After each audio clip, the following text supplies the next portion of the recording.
السلام عليكم ورحمة الله وبركاته. يتجدد اللقاء وحسن متابعتكم على قناتي في مبادرة مشتل البستان. قبل ما أبدأ حلقة النهاردة لازم تصلوا على النبي عليه الصلاة والسلام، ما تنساش اللايك والشير. النهاردة احنا في محافظة كفر الشيخ، تمام؟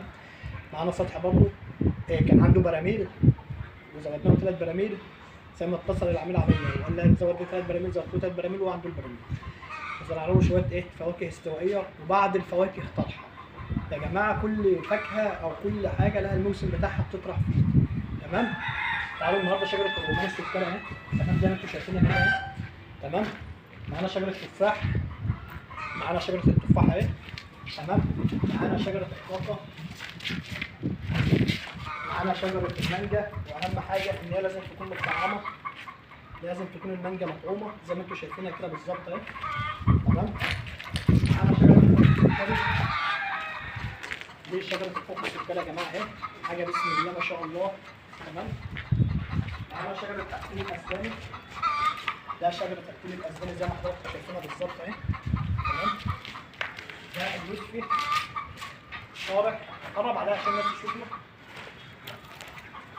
اليوسفي طرح اهو، تمام؟ معانا شجرة البرتقال، شجرة الباشون فروت.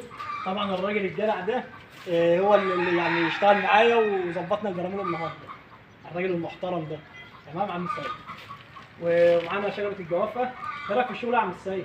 جميل. لا اقول للناس ما تقوليش جميل والله، جميل الشغل جميل. خد مننا وقت؟ لا بامان. بأمان والله. يعني كانت قرفتك حلوه؟ قرفت حلو. حبيبي يا عم السيد. ماشي.